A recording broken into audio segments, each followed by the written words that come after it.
33% of Nigeria's drug abuse recorded in Lagos. Marwa. Welcome to the news and thank you for tuning in to listen.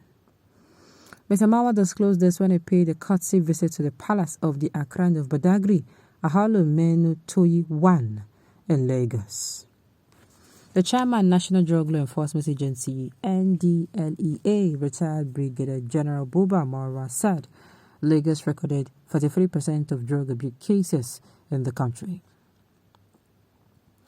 Mr. Marwa disclosed this when he paid a courtesy visit to the palace of the Akran of Badagry, Aholu Menitoyi 1 in Lagos. According to him, in Lagos alone will have a prevalence of 43%, which is very high. This is the highest in the country. I think it is very important that drug abuse in Nigeria must be stopped by all stakeholders. I implore His Royal Majesty Akran of Badagry to set up a committee on war against drug abuse, comprising its chiefs, distinguished sons and daughters of the land. In every community, you know there are corners where they're selling drugs. You report it to the agency. Most of you youth on drugs need help. Your report will help the agency to assist rehabilitate these youths, he said. He commended the efforts of Governor Babajide Sanwo-Olu of Lagos in assisting the agency in war against drug abuse. I want to recognize the efforts of Oba Riliwan Akiolu, the Oba of Lagos, for joining the agency in fighting war against drug abuse. I also appreciate the Akran of Badagry and his chiefs for all the support given to my personnel in the fight against drug abuse. Traditional institutions are highly respected in Nigeria and are very important stakeholders in the advocacy against drug abuse, he said. Responding, the Akran promised to continue to support the agency against drug abuse. The traditional ruler commended the former military governor of Lagos State for fighting drug abuse without compromising. He prayed that God will continue to guide him in his effort to rid the country of drug trafficking. NDLEA Directors, Zonal Commanders, Commanding Officer of 243 Battalion Barracks, Ibereko, and other security agencies in Badagry were among his entourage to the Akran's palace. More than 560,000 kilograms of condemned exhibit of drugs was destroyed by the agency on the orders of the Federal High Court on Thursday in Lagos. Okay. More. When I get savage you for maths, I tell you.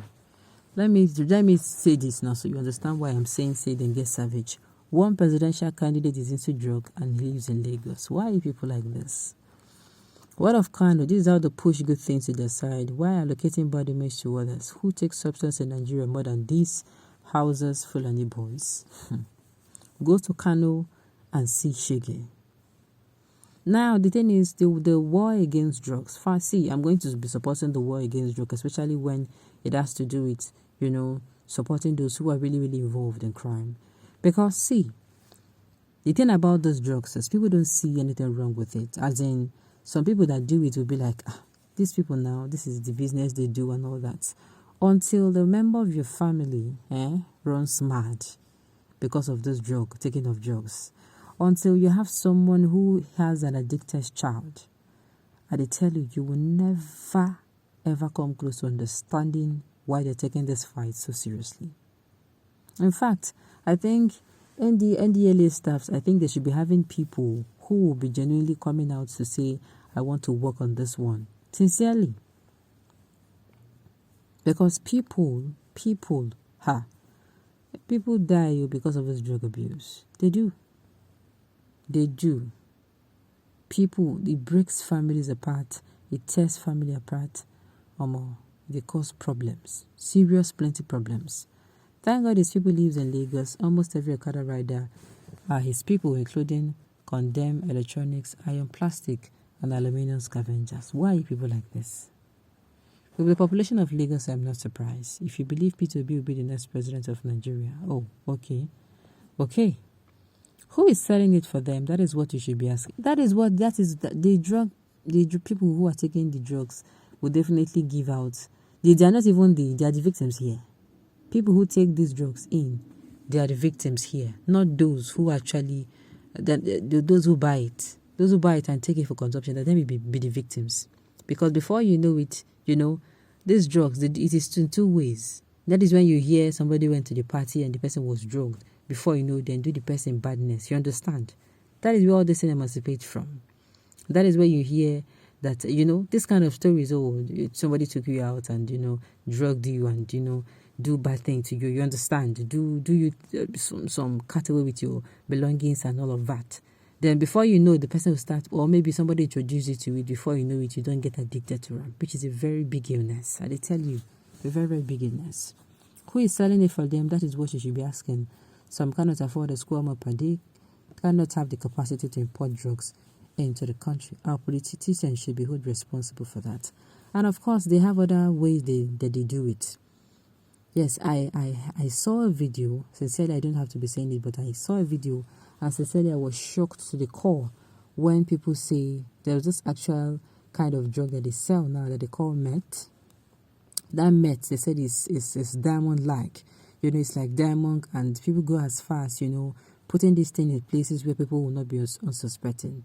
If you are the type that goes to parties and you inhale shisha, you inhale this thing, problem for you. You understand? If you're the type that maybe you have somebody who is cooking for you and the person is into this thing, they'll slip it into your food. I'm telling you, and it causes problems to the body. So you can see the dangers of these things. In as much, I'll say, okay, fine. They want to say maybe Lagos is high. I'm going to say the real victims are those who push those drugs. And are those who, not even the buyer herself, there are people who these things are smuggled into their homes and lives. And before you know it, these people they get serious problem. Okay? Not true at all. In fact, the Northwest is known to be the highest consumers of hard drugs. We are saying consumers, and I'm saying those who traffic it. And the worst part is that the women also indulge in it. What they mostly consume in the South is marijuana, while other sort of cheap hard drugs like tramadol, volume 5 and 10, marijuana, codeine, and other liquor drugs are commonly consumed in the North. Consumed, not trafficked. They are two different things. Okay. Well, where Lagos is learning, Kano is rearing. Wait until the drug lord becomes the president that you will know how many percentage it will be. Okay. Big lie. What about Kano State and other northern states? Well, those who are screaming, what about Kano? What about other northern states? I am talking about those who are actually trafficking this drug and not those who, I don't know. The news will be talking about those who, but me, I'm more particular about those who traffic it, because not only they traffic them, that then they cause problem for other people. All right, on this note, we have come to the end of the news. We say thank you for tuning in to listen. And until I come your way next time, enjoy the rest of your day.